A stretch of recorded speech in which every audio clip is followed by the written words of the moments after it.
Gregg, Maya, and Betty are not experts, nor do they claim to be. They're just a bunch of nerds who enjoy talking about movies, shows, and current events. So sit back, grab a coffee, relax, and enjoy a brand new episode of All Queued Up.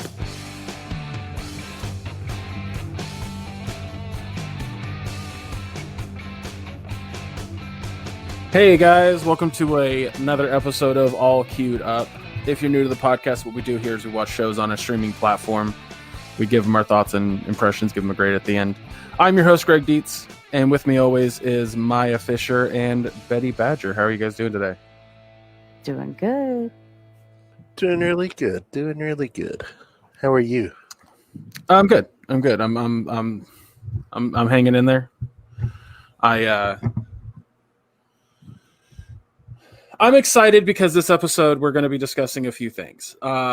We have the penultimate episode. I looked up that word because it's the third to last of Lovecraft Country, and the penultimate episode of The Boys. Both shows are getting crazier and crazier by the minute, and they're very interesting to talk about. So we will get to those. But what we're also going to talk about today is it is our 3rd-year anniversary. Maya and I have been doing this podcast for 3 years now. We added Betty a month and a half ago, 6 weeks ago.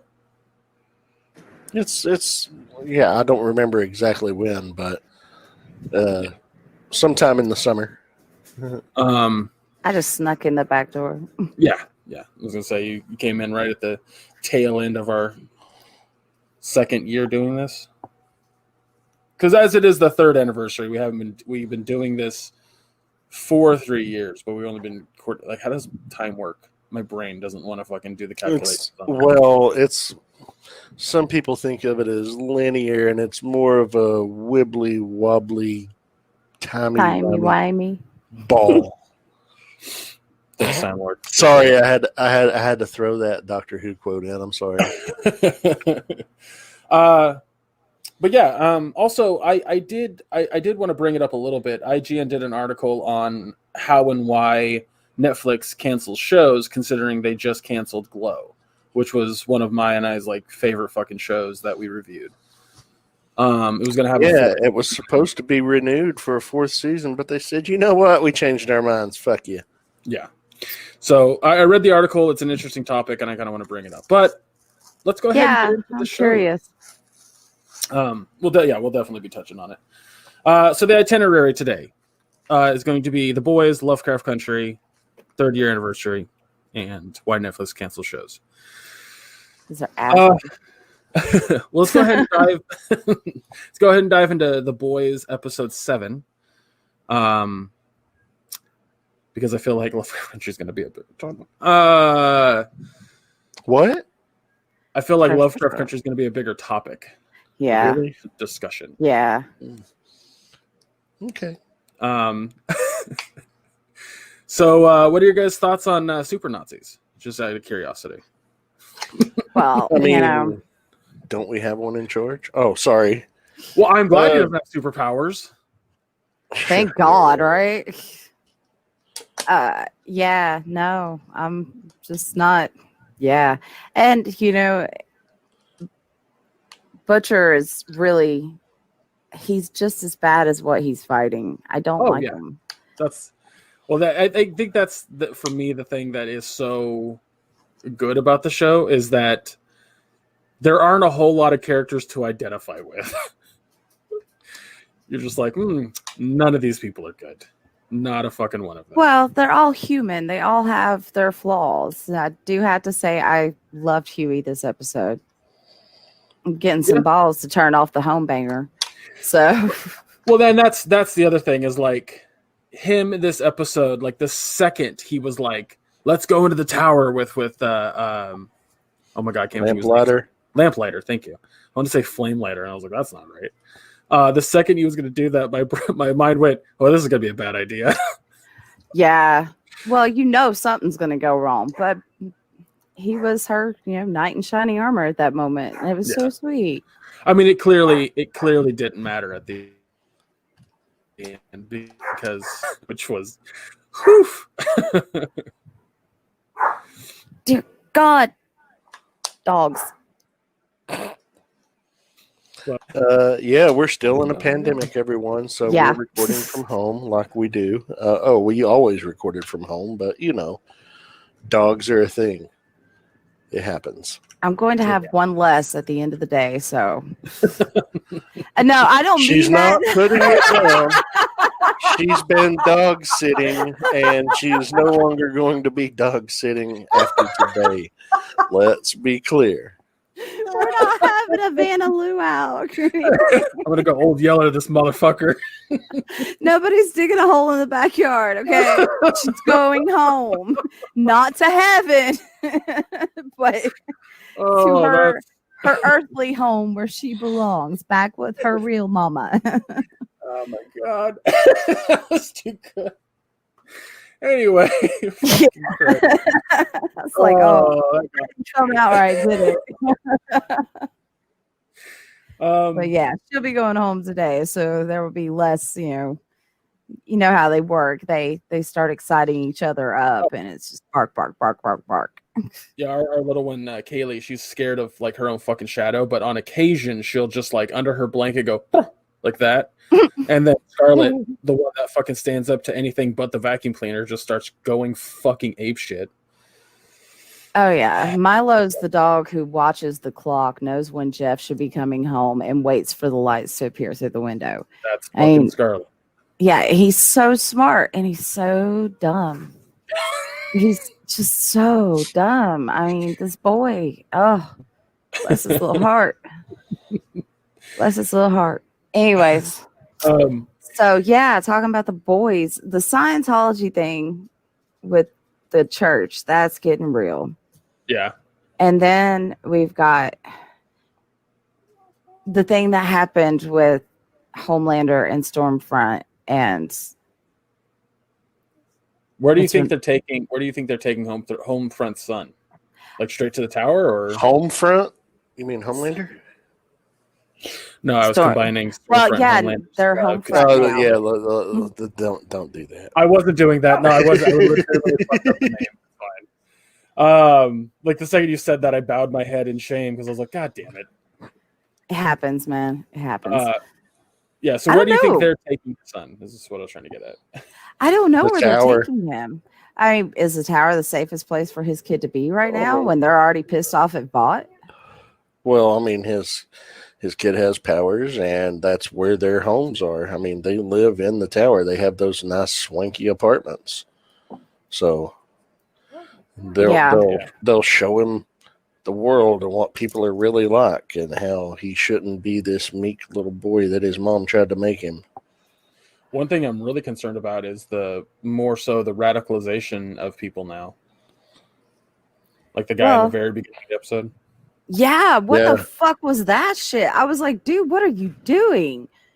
I just gotta ask this too. If you've got a group of superheroes, even if you've created them, they're still human.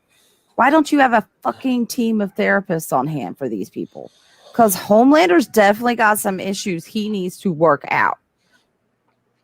I mean, that's an interesting thing that you bring up, and that's something that they've done recently in DC Comics. Batman set up this facility for heroes and villains that they could go in and speak to a therapist. Yeah, because y'all got some issues. They're like, it's neutral ground. Nobody's allowed to fight there, and nothing is, recorded to be used against you. It is a total safe haven. That's great. And hey, kudos to DC for putting that in there. It went wrong. It went horribly wrong, but it was a good intention. Well, of course, that has to go wrong because then we wouldn't have superhero stuff. But I think also, Betty, what the idea that you're getting at there is exactly what Garth Ennis was kind of getting at with writing The Boys in the first place. Was there is no such thing as in this world a therapist for these superpowered people, and it's clearly a problem. I love that you bring that you mentioned that, because that's exactly like his issue with these characters, Alan Moore's issue with these characters. It's like we love them, we adore them, but at the same time, like, to not recognize that they are They're just humans with extra. They're extra humans, you know. Exactly, But the key word there is they're still human. You know, they've got problems just like everybody else, and they've got things they got to work out. That, you know, I'm sorry, having superpowers isn't going to fix that. Right. If anything, it's going to make it worse because you stand out from everyone else. Yeah, 100%. It's you know, I mean, they should have started therapy like as soon as they started making these babies. They should have had fucking therapists from the very beginning. And in season 1, when Homelander was like nursing off of that woman, that was a dead giveaway, like immediately of like, well, Vought does not know how to handle these superheroes. They just don't. This is just it's like that scene in Game of Thrones. It's like, no, that's too old. People thought I breastfed for too long. Okay. And she was only 2.5 years old. That's when we stopped. And I'm like, 4? No, man. If they're old enough to tell you things and, you know, go to preschool, it's time to stop. That was my mom's thing, is that the second that they're like, boob, and you're like, nope, bottle. That's how this works now. No, she never took a bottle. She started with a sippy cup, thank God. But yeah, she has no memories of that time. Obviously, Homelander wishes he had memories of that time. I don't really fully understand his origin stories. I have no idea what the movie they apparently made about it in this world is about. I'm sure it's a lot more sweet. Yeah, it's a big straight up lie, because obviously when Butcher went to the doctor's house, this kid's been fucked up from the beginning. It's like, did you not try to find like the most perfect human genes before you started injecting these kids with this superhero drug? Because that would have been where I would have started. I mean, with the most perfect genes you could find, not the fucked up, you know, mutated genes of children who want to grow up to be serial killer breastfeeding adults. I mean, it's weird. My mom actually said something really funny during the scene with Stormfront and Homelander talking to a crowd of people. After the scene was over, she was like, "Why does he sound like Trump?" They're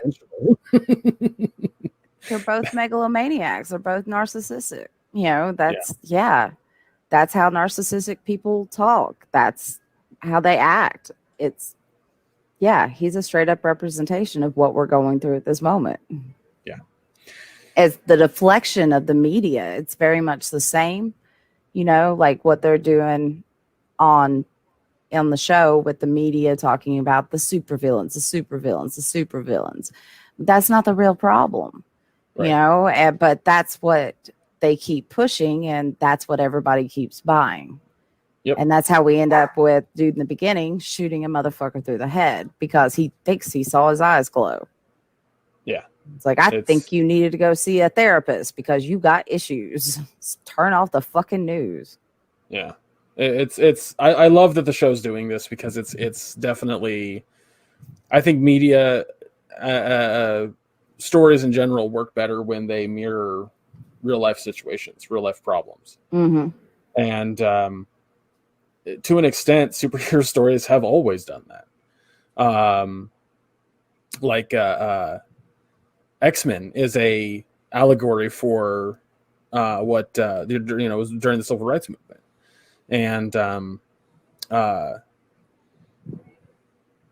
granted, I'll give anybody this, like, it wasn't direct. Like, none of these writers were like, this is an allegory, where like that's not the case now. Nowadays it's like, nope, this is 100% an allegory, like it or not. Fuck you. Yeah. And sometimes not even an allegory, just direct. Just straight direct. I'm just go ahead. we had Huey rescuing Starlight. That was really cool. I wasn't aware that, again, you're not picking the best genes here, people, because motherfucker can die from a tree nut allergy. What the hell? Why does he even have a tree nut allergy? Why didn't you CRISPR that shit? You know, I mean, well, because I think the way the Vought was doing things isn't that they're making humans; they're just injecting babies with compound V. Yeah. And then so the kid so clearly he already had a nut allergy before Compound V, but it's very clear that Compound V isn't strong enough to get rid of allergy issues. Well, and the thing is too, again, I go back to that whole genetic thing. If you're going to be doing this, you're going to want to have the most genetically perfect specimens you can find. And that sounds harsh to say it that way, but that's how they treat it. These are specimens. These are not people to them. So They're specimens. I've never really gone over the Halo stories with. Do you know how well do you know Halo? Just out of curiosity, before I go and say my spiel. Yeah, I don't. It was not something I ever played. So there were 3 books that came out like before Halo 2, I want to say, or right after Halo 2. But the first book, which I really wish they just make into a movie because it'd be a great fucking movie, is basically about Catherine Halsey, who started the Spartan 2 program, and how she handled finding trainees to become Spartans. And the way that she did it was she had a bunch of people who worked for Oni find children who met the specifications of like the best of the best. She made sure they had no genetic defects, that they had no allergies, like they were stronger than other kids, and all sorts of shit like that. She went through the whole gamut of trying to find these kids. Now, what she did fucked up wise was that she would kidnap these kids, essentially, brainwash them into thinking that they were doing something good and that they didn't have parents anymore, and then make clones that would die within like a year and give those clones to the parents. So that's a whole nother thing. But wow. Yeah, it's fucked up. Yeah, the main character, Master Chief, dealt with that. But the point that you were saying of like finding the best specimens, clearly Vought wasn't doing that. Yeah, clearly they weren't. Clearly Vought was just looking at their profit margins, and they were like, who can we spend the least money amount on, like giving them money wise, to have their kid become a superhero that then we can make more money off of with movies and merchandise and all that kind of stuff. And I think that speaks. Oh yeah, 100%. And I think that speaks volumes with how. Oh God, what was his name? I always forget the name of the character that everyone's super interested in. Black Noir. Black Noir, thank you. Him having peanut allergies falls into that, makes perfect fucking sense. Like Vought didn't care. They saw a family that had needed money, and boom, there you go. I am more interested in his backstory because of the scene where they discovered that they were not born that way; they were made that way, and he's like in a fetal position in the hallway crying. Yeah. So, but yeah, Jeff said he looked it up like you did. He started looking up some things, and I was like, shut your face. We're not going to discuss it. Shut your face. He didn't tell you anything about him, did he? No, I wouldn't let him. I was like, nope, we're not discussing it because I don't need to know. But the Almond Joy thing makes a lot of sense now. I didn't understand that. Now I do. Yeah, I'm debating on actually reading the comic or not because I really want to get back into the comic. I've read, like I said, quite a bit, but not enough to know who the fuck Black Noir is. But I'm interested. I'm definitely interested in reading the comic now. Or more so that we have to talk about that final scene. Who the fuck was that? That's the thing, I mean, who knows who it is that's doing that. Yeah, well, I don't think it was Homelander because he looked genuinely happily shocked. He was surprised, but he looked, giddy about it. And there was a little gleam in his eye. He was like, holy shit. And at first I thought maybe they're just blowing up people who have chips in them from the Vought company. And it didn't, then it seemed like they were just blowing up anybody random. And I don't know how that one chick managed to survive. She's just sitting there, in shock with blood all over her. His heads are popping around, My theory is that the woman that escaped the prison facility, who was able to basically like blow doors off things and blow people up from the inside, bitch. I think it's her. And Vought got back to her and was like, "We'll give you whatever the fuck you want if you do this for us." You think it was her? Oh, that's a good theory. Because what I'm thinking is that When the woman who worked for the FBI, who was in season 1, got her head blown up right in front of the boys when they were talking to her, I think that she has a deal with Vought to fix something. I don't know, but that's my theory. Unless it's an entirely new character that we haven't met yet, or a character that we have met that has powers that we don't know about. But the person who blew up all the heads in that room is the same person who blew up the head of the FBI agent woman. Yeah, sure. I'm very, very curious about that. I was not expecting that scene. I was like, oh, this is worse than the Red Wedding, man. He was killing everybody. I hate to say this, but I was fully expecting something. I was expecting something, but not that much. I was expecting something to happen to the doctor before he could say anything. I was expecting that. Yeah. But the chaos that ensued was glorious. I was like, holy shit. Yeah. Yeah, I did. I loved it. Loved it to death. Not a universe I want to live in. I like that. No, but it's one I definitely want to read about. Mm-hmm. Well, I have access to the entire run, and I will show you I can share the access with you, and you can partake in reading about it yourself. Cool. Yeah, I'm definitely going to do that. Well, let's go ahead and give our final thoughts on the episode and grade, and then we can move on to Lovecraft Country. Betty, why don't you go first? I mean, or Maya. Maya, go first. Oh, I was just going to say, Huey, all you had to do was watch porn. All you had to do was watch porn. So I kind of mentioned to you guys, but I have to tell you something funny about that scene. The scene in which Lamplighter and Huey are talking about being a cuck. Yeah. My mom looks over. My mom just looks over and she goes, "What's a cuck? I've never heard that." Really? That's such an old word. So I had to explain to my mom that night. It was like Sunday night what a fucking cuck was. So that was fun. That's such an old term. I'm surprised she hasn't heard that. Your mom got old. So, what's funny is that if there's anyone out there listening who doesn't know what this means, it means that your wife is fucking around on you and you're being played. And not quite. You know, in a big way, you know, that's the old terminology. You know, basically your wife fucked around on you and you took it because you weren't a big enough man to stand up and say anything about it. Okay. Yes. Because I was always cuckold. Like that. Yeah, cuckold. Yes, you're correct. I'm sorry. I thought you were saying like just getting cheated on made you a cuck. I was like, nah. Oh no. What I understand. If you accept it, makes you a cuckold. If you're like, I can't do anything about it, then you're a cuck.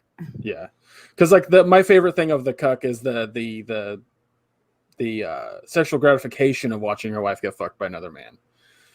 That's always my favorite one. Like that's no. Not going there. That would be so weird. No. No. Well, yeah, Maya, what thoughts on the episode and grade? I thought it was a wonderful episode. I loved it. The end scene was nice and gory and just satisfying to watch. I enjoyed seeing Huey just like, okay, I have to help her. How do I get Starlight free? I love this series. It's one of my favorite things of the year that I've been watching. You know, it's one of my favorite series of last year. It's absolutely one of my favorite things this year. I absolutely adore this show. So this episode was really strong again. I give it an A. Absolutely. Real quick, if I get cut off, I just saw 2 electricians walking through my front yard. I don't know what's going on. So anyways, I give it an A. I give it a B+. That ending scene, you know, the rest of it was like, okay, you know, filler, but you know, that ending scene was really, wow. You know, that's just the cherry on top of the cake. So, Yeah, it was good. I liked it. I'm gonna wait and see what they do with next week. Is he really dead? Is Black Noir really dead? No, he had a shot there that he could take, and she kicked it out of his reach. Yeah, I saw that. Is he gonna get to it in time? How bad is his Oh, nut allergy? I'm sure that he'll get to it in time. I'm gonna go with A- on it. I think that it's a really strong episode, but there was a lot of stuff in there that seemed like just trying to, because it's the penultimate, so they're leading to something massive in the last episode, and I think like next week is going to be even better. But there was a lot of stuff that felt like setup in this episode. Yeah. That being said, there were some great fucking scenes in it. Like the conversation between Huey and Lamplighter about cucks was hilarious. Even though I got really irritated with Huey for like wanting to save Starlight, I was like, that's a bad idea. Yeah, no, it was a good loves episode. her. Yeah, clearly. And who wants to watch porn with other people you're not going to have sex with? Exactly. I'm sorry. I've never been a fan of porn. I don't watch For real. porn. People are like, "You're a liar." It's like, no, I don't watch porn. And because my whole thing is, if I'm not doing it, I don't want to watch other people do it. I don't care. If I'm not involved, it doesn't matter. It doesn't make me want to Keep it to get yourself. involved. Yeah. If you're cool with porn and you're down with porn, I'm not here to porn shame. Enjoy your porn. Yeah. You do you, But I'm boo. not a weirdo. I'm not a weirdo for not enjoying porn. No. Well, you're a weirdo for other things, but definitely not for not enjoying porn. Yeah. So I think it gets an overall grade from all of us of at least an A. It passes. I was A, you were B plus, Gregg was A minus, so we'll call it an A. Yeah. It's still a solid fucking entry. Fucking amazing show. Like, what are you doing with your life if you're not watching? I mean, if you don't have, I guess, Amazon Prime, then that's a problem. But if you have Amazon Prime, watch the show. Especially if you've watched, the past 10 years of superhero movies, that just huge popularity of superhero movies, and you're just kind of like, I want to see the dissection of that. Like, this is it. This is for you. That or read Watchmen. Both are in that category. But yeah. So let's go ahead and move on over to Lovecraft Country, episode 8. 8. It's the anti-penultimate episode is what it's literally the third of last is. Anyway, holy shit. There was a lot in this episode, a fucking lot. Yeah. Also, I don't think we're allowed to say the title of it. Oh, no. Like, so it's funny. I said the name of it to my parents, and my dad just went, "Yeah, I don't think you can." Like, I get where they're going. You but can, but you're gonna look like a douche if you do. I Right. mean, you're absolutely. It can come out of your mouth, but I wouldn't recommend you do that. Well, my mom had she claimed to never have heard the word, and she was like, "I don't know what that Really? means." I was like, "Really?" My dad was like, "Really?" And she's like, "Well, I've heard it, but I didn't know it was a racial epithet." And I was like, "Oh yeah, it really is." So that was an interesting conversation, but I get why they went that with what happened. Well, yeah, the whole episode and that it was centered around what happened to Emmett Till is very central to what we're going through today. The correlations and parallels are very real, Right? and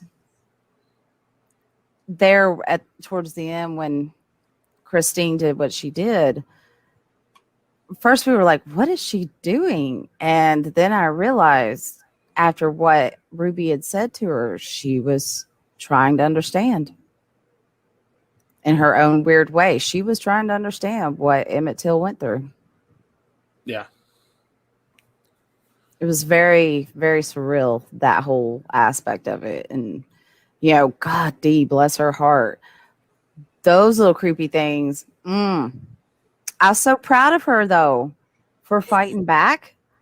You know, I mean, I was like, she just needs to turn around, punch the fucking shit out of these things. Face your fears, baby. And you know, she was keeping her, yeah. And then Montrose not being able to see the full situation because Jeff was very upset. He's like, "You need to stop," and I'm like, "He can't stop because he can't see these things. She thinks she's gonna hurt herself with this giant fucking pipe."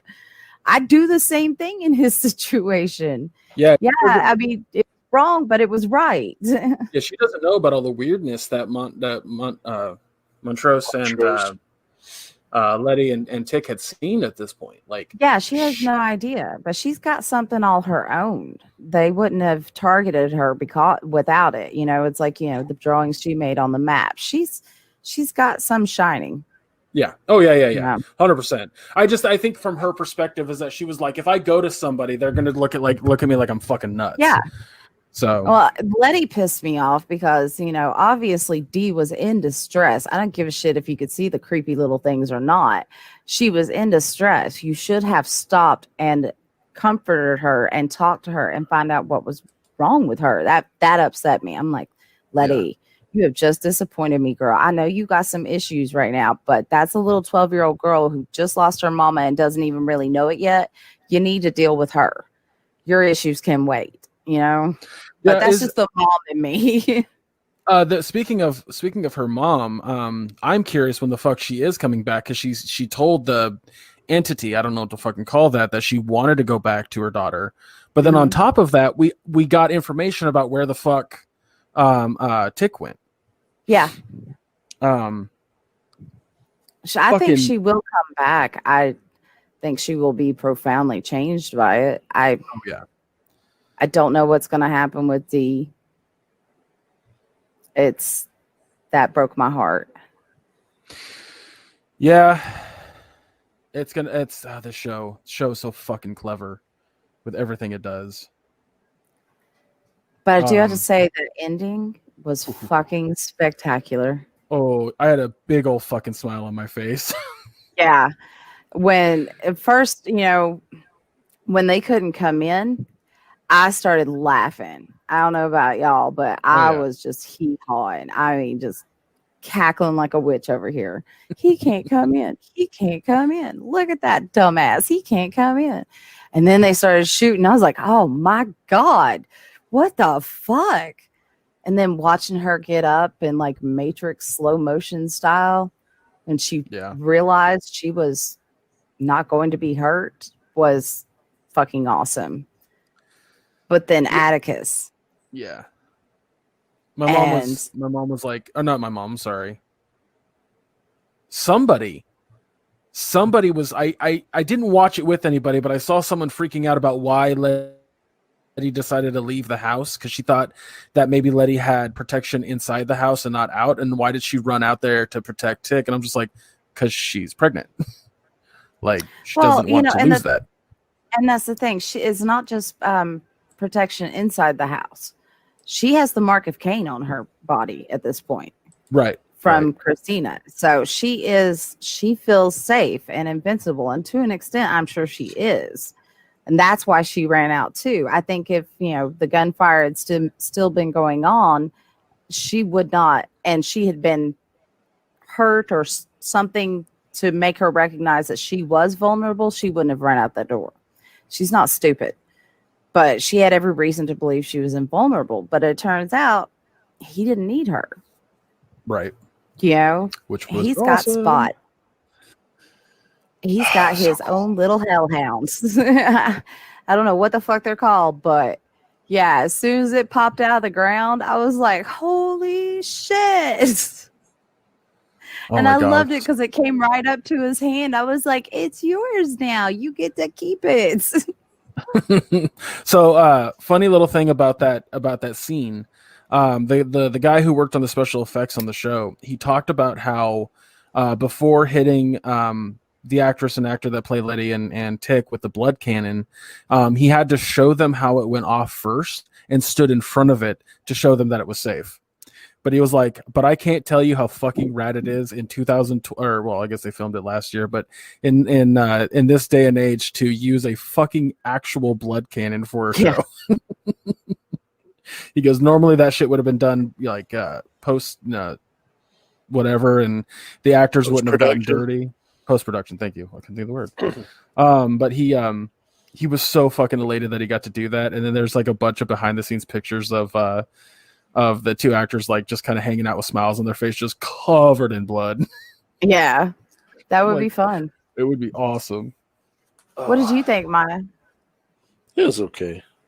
Oh, I didn't get. No, it was just ho hum for me. I didn't get excited about it at all. Interesting. Really? Because those two little twins, man, I would rather deal with the twins from The Shining than them bitches. They scared me. Yeah, I mean, they were terrifying. Oh my God, just creepy. They pulled it off well, especially there at the end where she kind of does that weird turn and grin at the camera before shutting the door. Oh, I was like, oh, don't show up in my nightmares tonight. Please don't show up in my nightmares tonight. Do not want to dream about you bitches. They were terrifying. They were creepy, and the whole his guardian hellhound, whatever it was that showed up, that was cool and all, but I don't know, man. The past couple episodes I've been kind of taken out of the series, the show. It's just not, I'm not enjoying it as much as I was the first few episodes. Oh, that sucks. I know. I have to say, I've enjoyed every single episode. I just think that each episode it gets more intense, and I like it. That's how I feel about it for sure. It was fine and all, but it didn't blow me away, and I was just like not hyped or amped or anything. I was much more excited and hyped and amped about the boys than this episode. Fascinating. Maybe the next two will get you. I don't know. I love the I love how the show is not shying away from the two subjects that they are playing into the horror aspect. Like they're full bore into like both racism and fictional terror are scary. And we're going to take that to the fullest effect. And I fucking love that so much. And I also like, how they're dealing with the relationship between Montrose and Atticus. I think it was funny when he walked up to him and all he says, "You cheat on my mama?" No. Okay then. He took it very well. I was very proud of that little moment. And again, it's not a huge thing in the show, but it's enough that, it's a nod. It's a nod. And I think that's a good thing to have. So yeah. I appreciated that little moment of the show. And, he loves his son and he loves his future grandson, and he's willing to do whatever he can. The one I feel the most like strongly towards in terms of empathy is Montrose, because he has to deal with being black in the late 40s and early 50s on top of being gay. Yeah. Like that's a lot. That is so much. Is he bi or gay? Well, I don't know. I would classify him as gay. Yeah, same here. If I had to, if you're having to put a label on it, he's definitely gay. It's just like he said to Tick, he's like, you'll find that your love of family is a powerful love. He said, the love I had for your mom and she had for me was because we needed that familial love because we didn't have anybody else. Yeah. That's kind of how I took it, was that he had that because he had to versus wanting to. And it never came across as something that like, well, I guess what I'm really curious now is like, was Montrose's relationship with Atticus's mom, like, was she in love with Montrose, or was it just like she was a lesbian and had to go through this, like with him, like they were both each other's beards, if you catch my drift? I don't think so, because I think that, again, he said that she lost everyone in the riots. Yeah. Everyone. So, Yeah. I think she did love him. And I think that, like you said, being a Black man who is also having gay feelings for other men must have been extremely hard in that time period.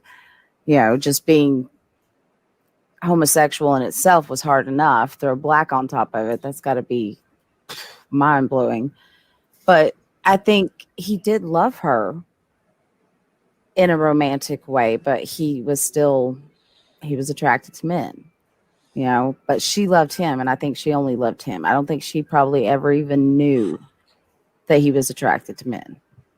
Yeah, that's some information that I would love to know. I know it's not important or pertinent to the full plot because Tick and Montrose's relationship is far more important than Montrose's history, but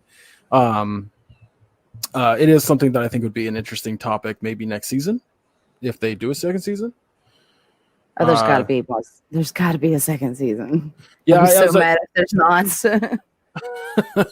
Well, then that's the thing is I don't know if this is supposed to be a one-off story or if it's meant to be multiple seasons. But because like we said with Watchmen, like we're not getting a season 2 because it was never meant to have a season 2. But that's not to say that it couldn't happen with the right circumstances. But and then you got Kumio coming into it. Yeah. And what was her name? Gia. Yeah, Gia. She's and Kumio. Yeah. But she's coming into it. I'm not sure what role she's going to play in the next couple of episodes. I'm very curious because obviously she does love Atticus. Well, yeah, we didn't get a whole episode dedicated to her for her to just show up in episode 8 with like a hi. Yeah, you're gonna die. Yeah, we've already figured that out. More. Thank you. There's got to be more to this story, and I will say I don't really like the way Atticus is treating her. Oh, not at all. She doesn't deserve it. No,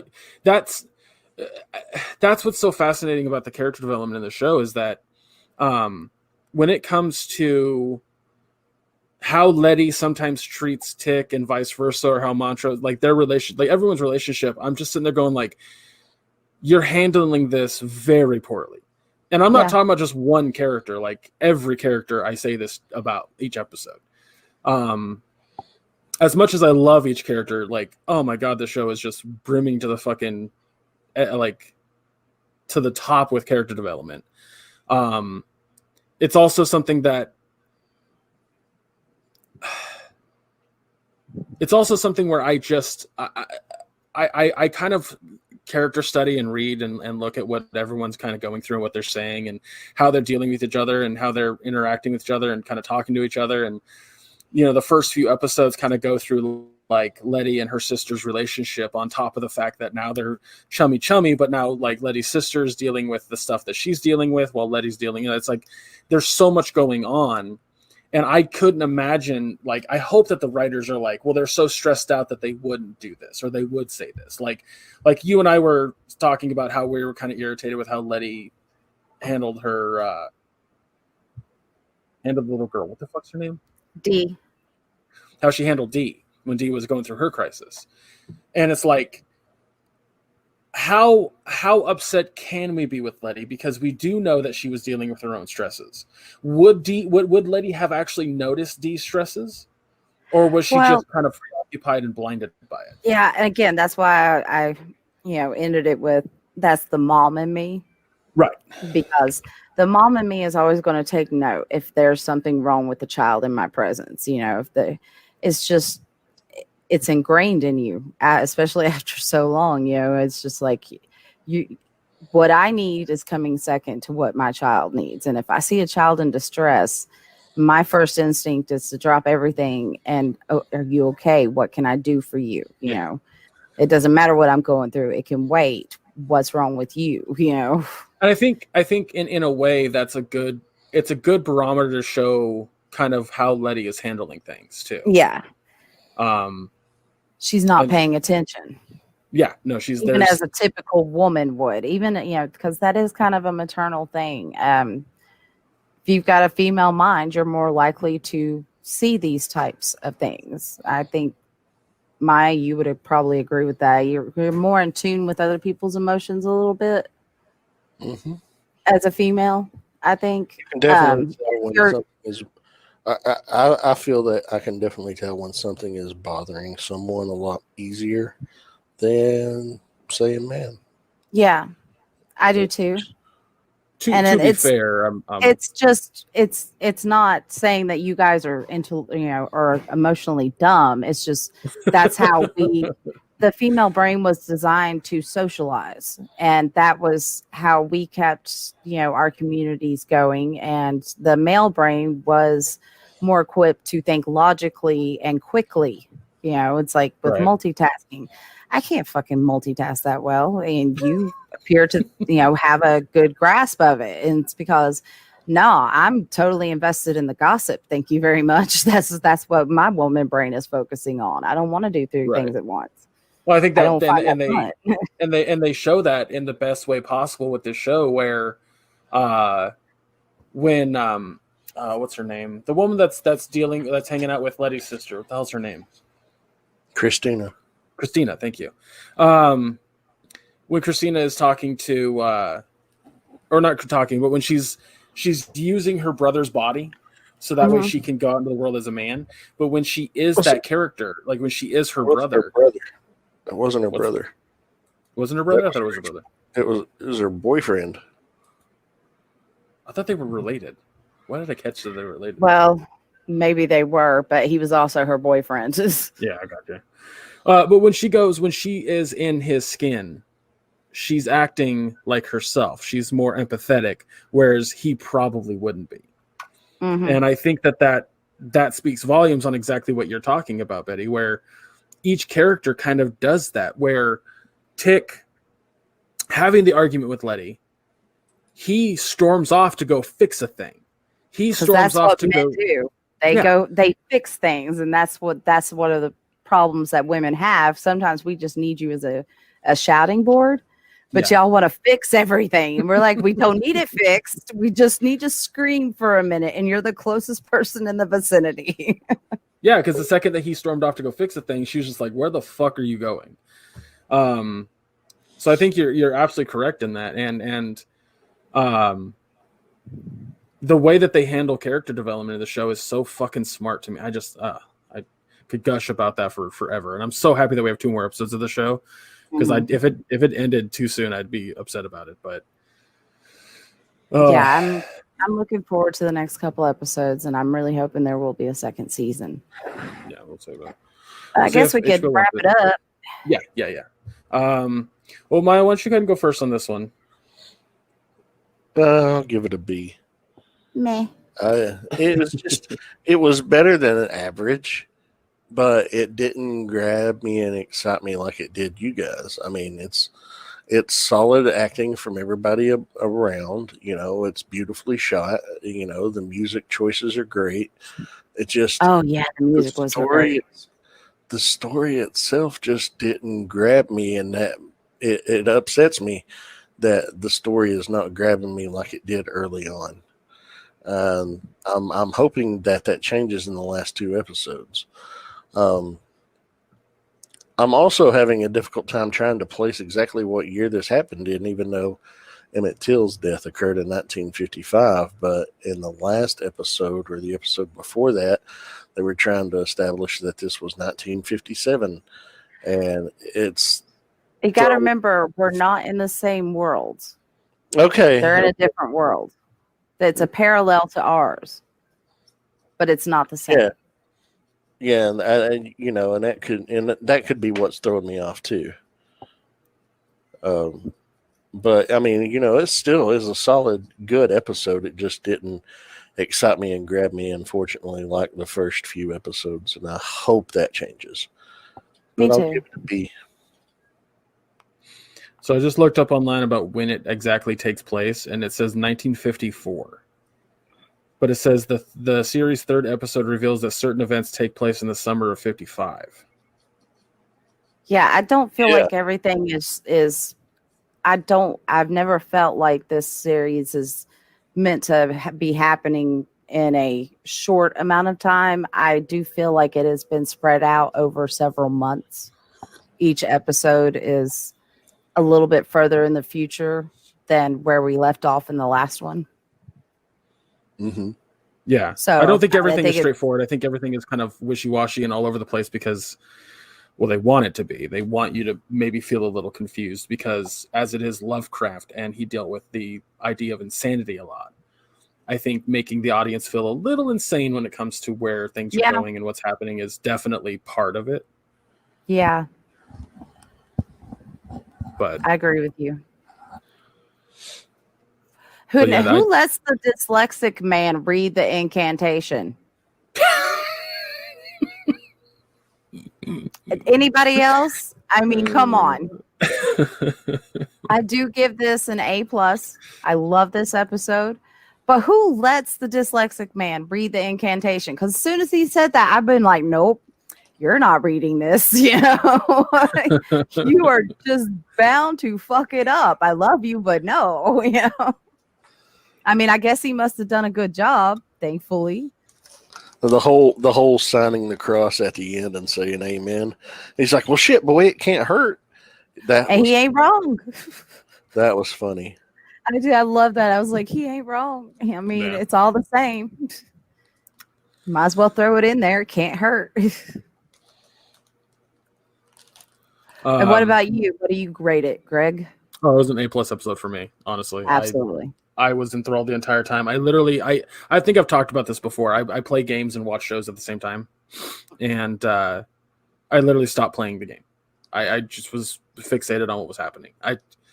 It's not super often that happens. Like, we're slowly, and we're going to get to it, I promise everybody, watching Ratchet.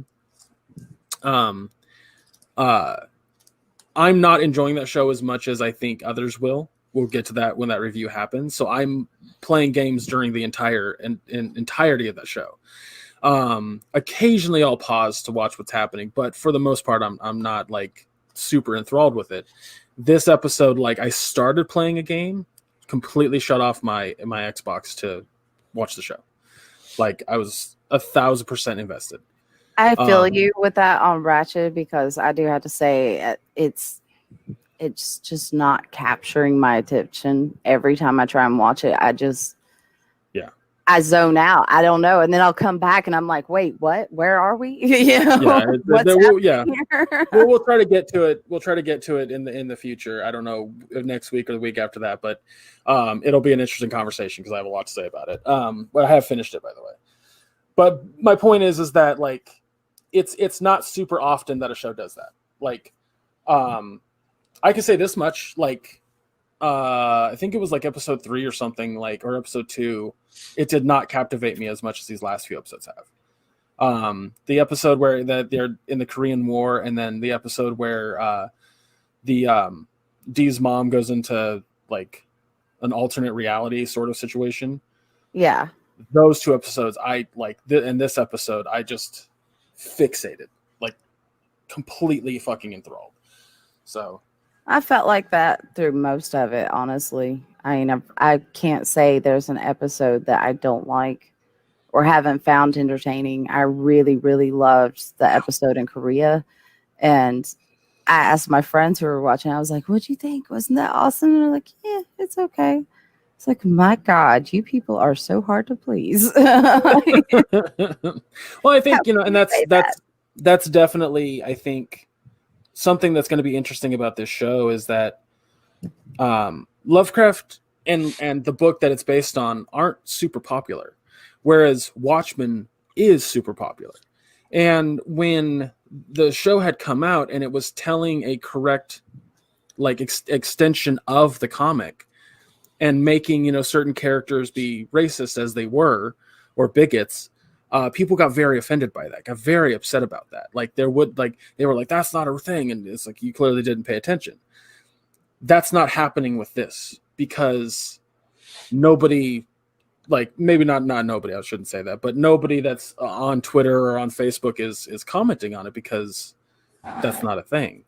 But I think that like Lovecraft in general is a very niche audience, niche audience, niche, whatever. And having strong racial overtones on the whole show might turn some people away, people that I don't want to associate with. But so my curiosity, my thought process in this is like, is this show going to get a second season, even though the people who are watching it are sticking around? Because the ratings aren't Watchmen level good. So I hope HBO keeps it on, because I'm loving it, but I'm seeing a lot of people kind of in Maya's camp of just kind of like, meh. So I don't know. But I think what grade would you still give it overall? Right now, I'm giving the whole series overall a B. Which isn't bad. It's good. It's not Watchmen level good, but it's good. It's enjoyable. But I really would like to see it get stepped up in the last 2 episodes. I would like to be able to say, yeah, this is an A for me, and an easy rewatch anytime I choose. But it's not there yet for me, and I'm hoping it gets there. Yeah, I hope so too, because it's there for me, but I think that's also what I love about this podcast. We can do that. All right, well, let's go ahead and move on to the other topics we wanted to bring up. So it's our 3rd year anniversary. Maya and I have been doing this podcast for a long time. Betty, you've been doing it for what? God, I don't know. How long would you say? Oh, sweetheart. I don't know. My sense of time has been so thrown off with this COVID shit. Same. I mean, you joined this year. We know that much. Yeah. Well, the first episode that you were an official cast member of was August 21st. Your guest episodes were August 14th, and your first guest episode was in July. So I've been at this for a little bit. Oh, yeah. Yeah. July 17th. I just don't want to ostracize you from the conversation, Betty, because you're new. Oh, you're not. Don't worry. I know I'm awesome. Well, I mean, I have been doing we've been doing this podcast for 3 years now, and we just now added a 3rd person. So that speaks volumes on you as a person, I think. I am humbled. But my life has not changed drastically since we started the podcast. I'm still living with my folks. I'm still taking care of my folks, working, yada, yada. But Maya, goddamn. You wait until next year.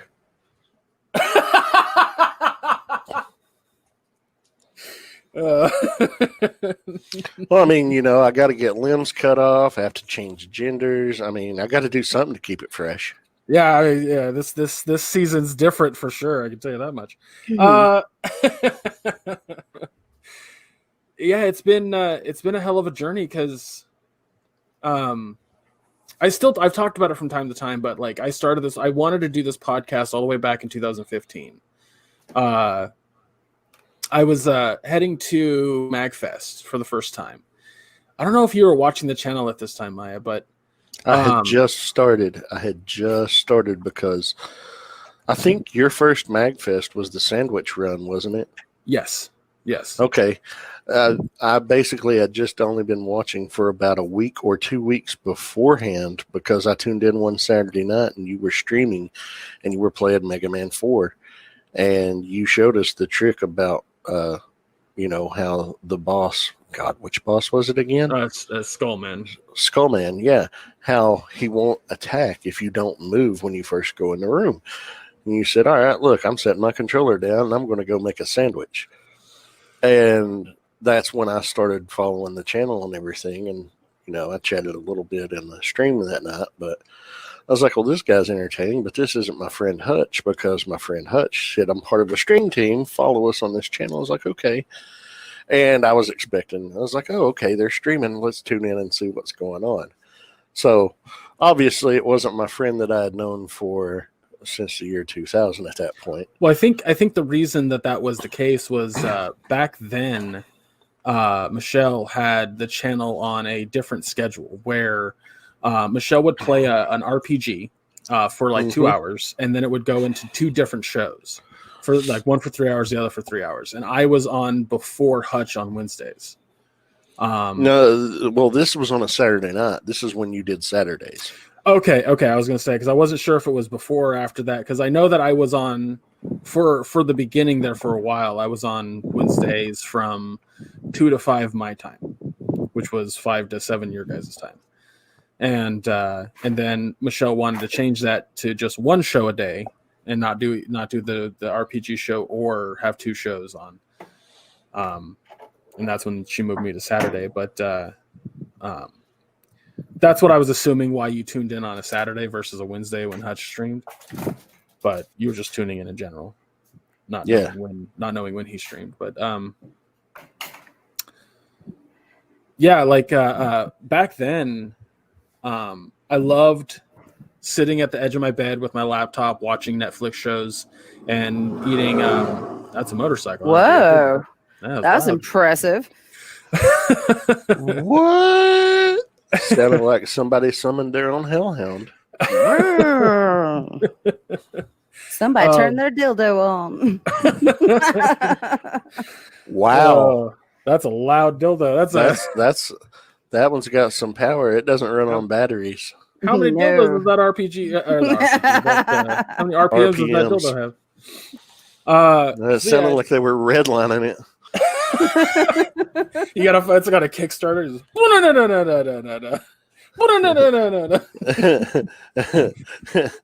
My dildo has a kickstart. That's the title of the fucking episode. My dildo's got a kickstart. That'd be amazing. Could you imagine though? I know that Japan. No, I can't. I don't know why it would be so amazing either. So Japan has invented a robot that works in sperm donor banks, if you will. I don't know what the fuck they call them over there, but it's basically a blowjob robot. It's just it's a shaped like R2D2, completely white though, and it has this hole that you put your dick in, and it goes to work and collects your sample. Real thing. And I always thought like man milking. Oh yeah, no, 100%. But I always thought like, what if they like mass produce? Does it have a little hand attachment that cradles the balls? I don't think it does. Place balls here. I don't think it does, but that'd be fucking hilarious. Like when you go to the eye doctor and you got to put your chin on that Put thing. your chin on the thing. Yeah, put your balls here. But I was just sitting there thinking, like, what if that thing had a Kickstarter? Please place testicles in receptacle. Testicle receptacle. And it's like it's like that massage thing that you put on the back of your neck and it rotates.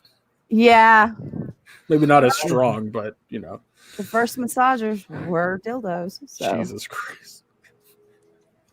Thanks, motorcycle guy, for that. but I'm telling you, I bet it didn't have a kickstart. Yeah, those are rare. You got to go on the black market to find those. Oh my god! So, anyways, how did you guys? What made you guys? Whoever started this, how did you decide to pick your podcast for doing rating shows? So yeah, I loved watching the shows, and I always thought it'd be fun. Like I was doing a podcast at the time with Buddy Anthony, where we would talk about gaming news, and we'd have a strict we talk about this for this amount of time and whatever. It was great. Maya even joined because we always live streamed it. And but back in 2015 when I was going to that MagFest, I remember talking to Michelle and saying like I have this idea for a podcast where me and somebody else we watch shows in their entirety, not just because there are podcasts that exist now where they watch the first 3 episodes or they just watch the first episode and they review it. I was always like, that doesn't really give a good context to me about whether it's worth my time or not. I wanted something that you would have to have seen the entire show to give it a proper idea. And I remember I was streaming a lot of Jackbox, which we have been playing now. Go to twitch.tv/ShubRockGeek to join us on Saturdays when we do it.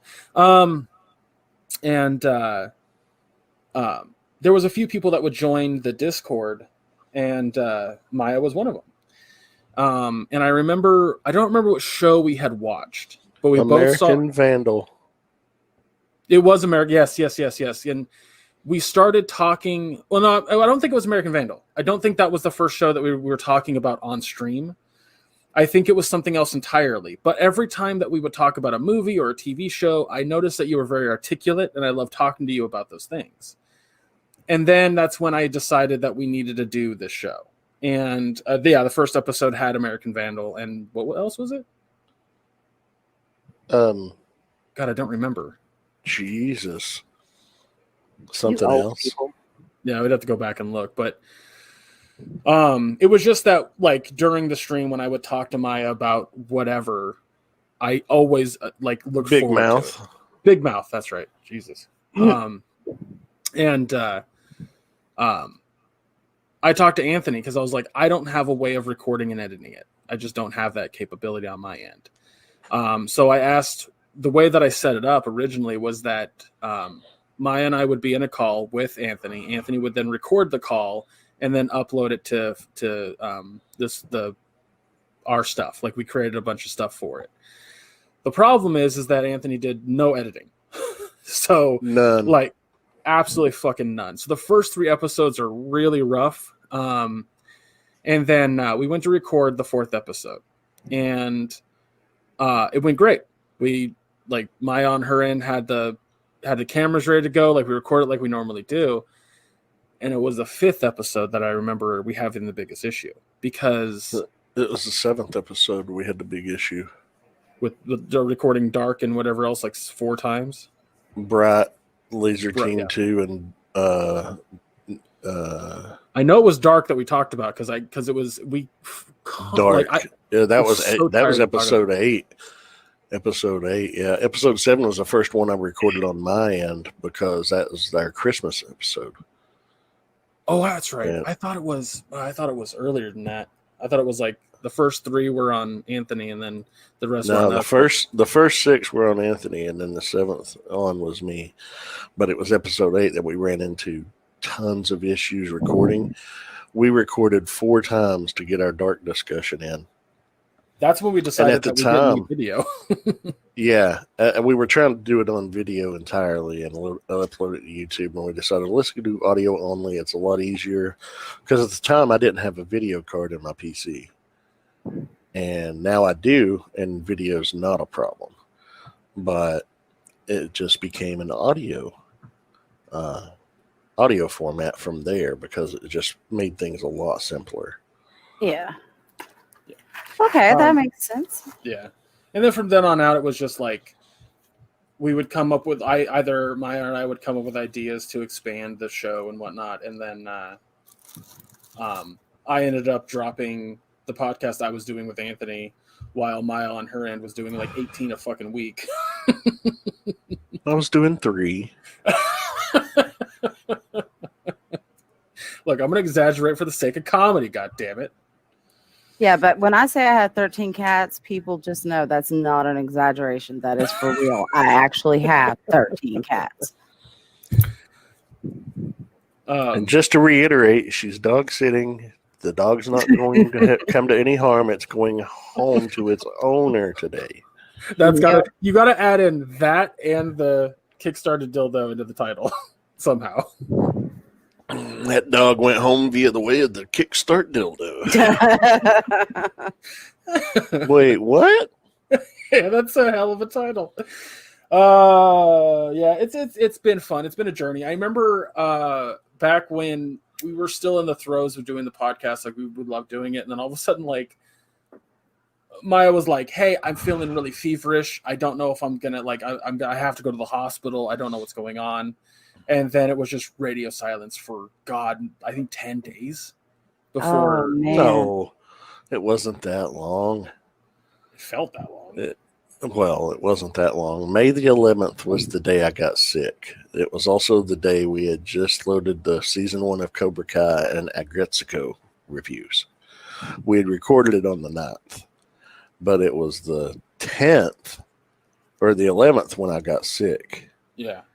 And I was like, I feel badly. We were supposed to record the Monkey King for the next episode, The New Adventures of Monkey King. And I was like, we're going to have to, I'm not going to be able to watch because we only put out one episode in May that year of 2018. We didn't come back until episode 18, which was June 10th. So we went a whole month without publishing an episode.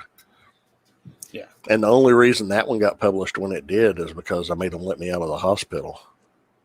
Well, because like I remember being really worried about you, and I didn't know what was going on, and I was super fucking concerned about your health. I was just worried. Like, you can ask my parents. I just nonstop talking about it. I was like, "What's wrong? I don't know."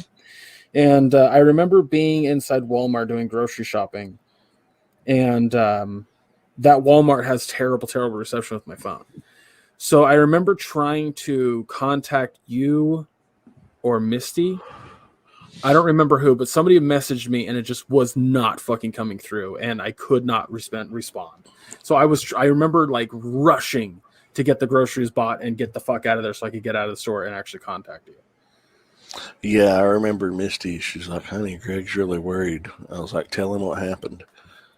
Because we hadn't told anybody yet because we didn't know if I was going to make it through the weekend. And this was a Sunday night or Monday. Sunday night. It was a Sunday night. And because I went in on a Thursday, the 17th, and they took it. That's why I felt like 10 Friday. days. It was 4 days. They took it Friday the 18th. But they didn't know if I was going to make it through the weekend or not. And honestly, thinking back, a lot of that weekend is a haze because I was on so much morphine. Yeah. Well, yeah, that's true. It's like when Jeff had his stroke last year. Yeah, he was in the hospital. He doesn't remember a lot of it, and he really didn't have a clear understanding until very recently of what I went through as the non-sick person, because they were basically telling me he's going to die.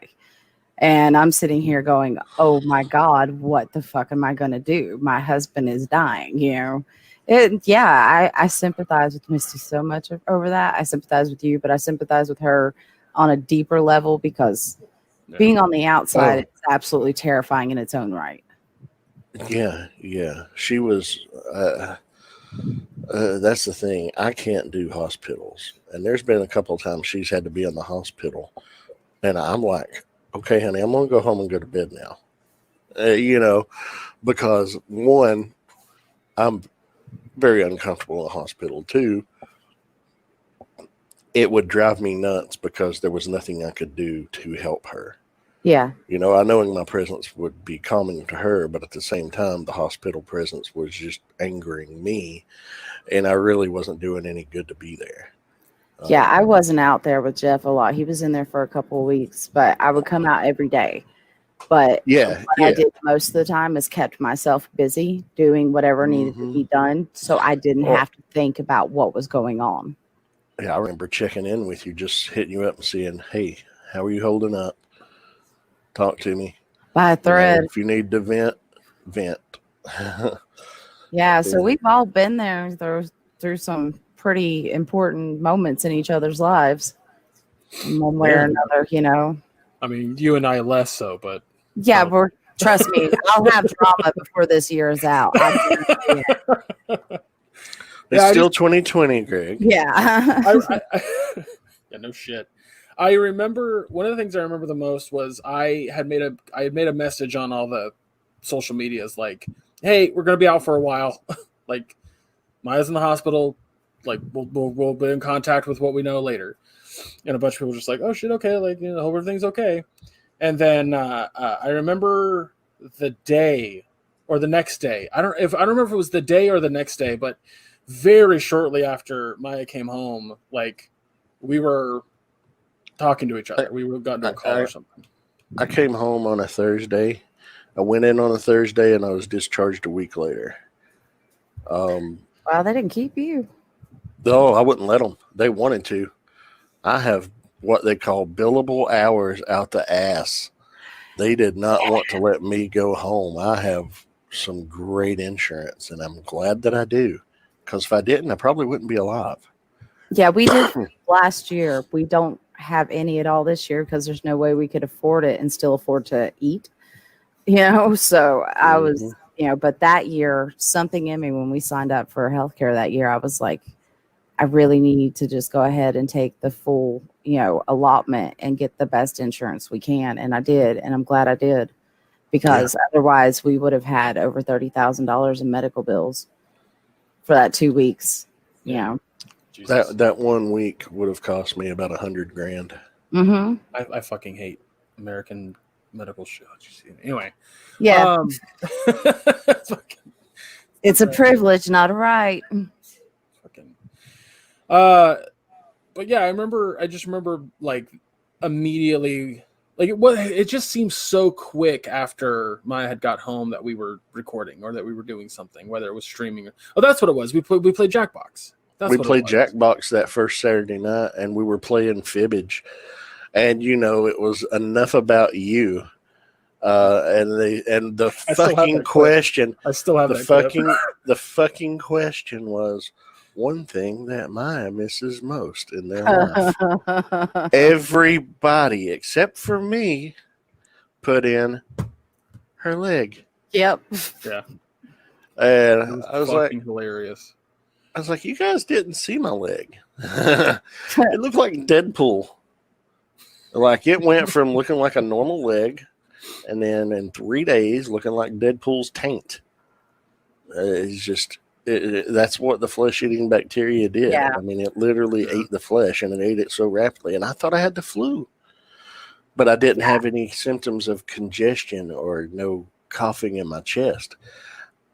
But I was feverish and chills and vomiting, like 4 days of nonstop vomiting.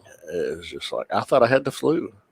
But never once did I realize, I don't have any congestion. This not in my chest. This was my entire body being ravaged. Fever brained.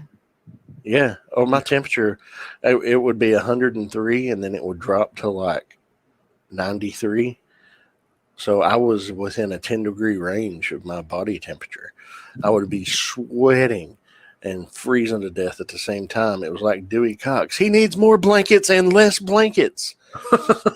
And I bet Misty was going, we need to get you to the hospital. And you were going, no, I don't need to go. Well, I had a doctor's appointment on that Thursday. I said, if I'm not better by the time I get to my appointment, they'll figure out what's wrong with me when I'm there. We're going in a couple of days anyway. And then after the vomiting stopped, I noticed, holy shit, look how swollen my right leg is down there in my ankle and foot. It was literally twice as big as the normal, and it was hurting to walk on. I was like, what in the world is my foot hurting so bad?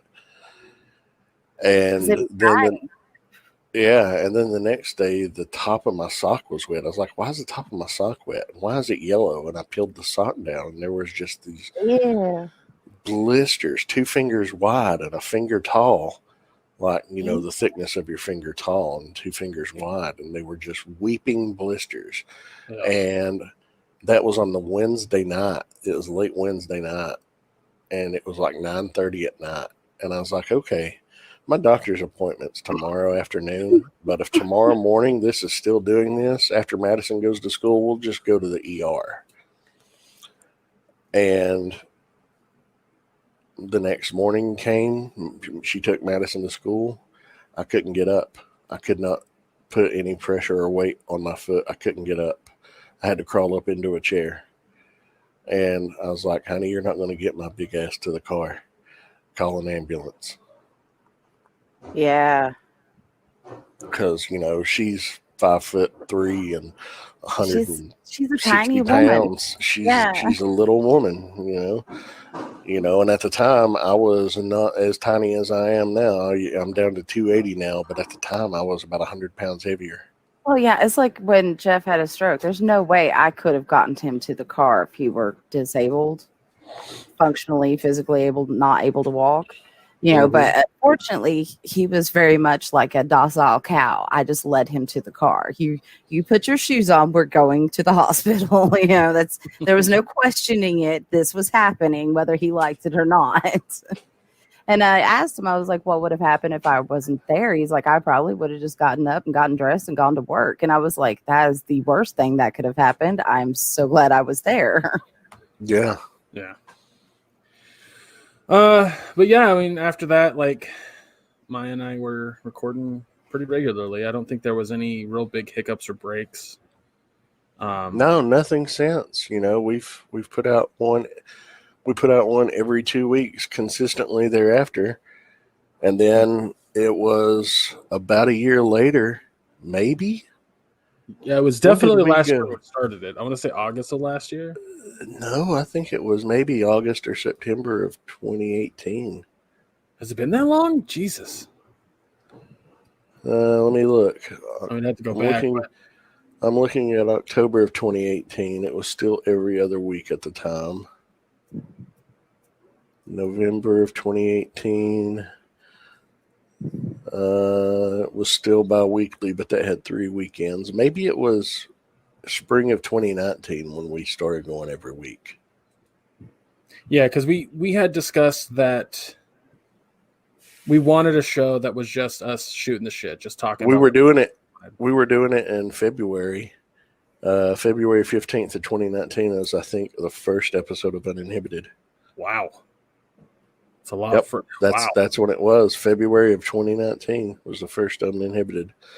So in February is when we first went every week. So we've been going half of it's been bi-weekly, and then the other half has been every week. Jesus Christ. That's nuts. That's why for 3 years we have an episode count of 124 now instead of 156. Yeah. Because the first year and a half we were bi-weekly. Right. And I remember we started that because we both just there was a lot of stuff we wanted to talk about and get off our chests, and plus play games. We haven't done it in a long time, but we needed the headline game. Yeah. But just talk about social issues or things that are going on in our lives, and that was something that came about midway through year 2. Yeah. Yeah. And I have to say, at the beginning of this year, this is not where I thought I'd end up. I mean, I had no even, fleeting thoughts of, I'd love to be on a podcast. And then it was, COVID hit, and then I started listening, and I was like, I have opinions. Let me share my opinions, Yeah. And I know. This has really helped me get through this experience. I can say that for sure. Well, I know you had approached me a while back and said, I really want to start a podcast. I want to get into a podcast. I was like, all right, I'll help you in any way we can. And we had the first weekend that we met in person, actually, we were going to discuss that further. And then it was like the next week, lockdown. Yep.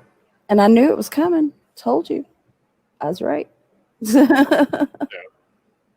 Because he knows, he came to my shop, and we've been shopping, and there was just mountains of groceries down there, and we had all kinds of canned goods and paper goods stocked up.